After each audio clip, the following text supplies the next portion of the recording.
12টার সময় ওইদিকে মাটি উত্তলা জেলার পাইলাম পাইলে এরপরে আমার ফোন করছে, ফোন করে সাথে সাথে গেলাম যাইয়া মূর্তিটা আমার গাড়িতে নিয়ে আসলাম এরপরে ওই ক্যান্টারে ধুইছি, ধুইয়া টুইয়া সুন্দর করে আমার গাড়িতে রাখছি।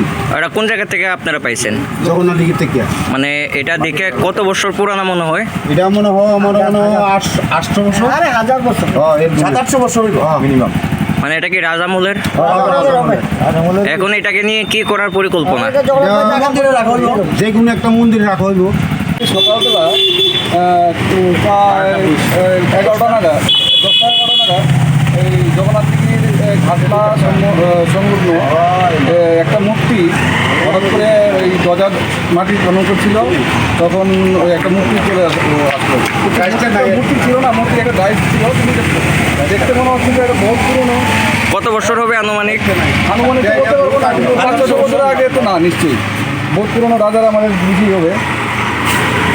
তো এখন এটা কি আপনারা কি তুলে রেখেছেন?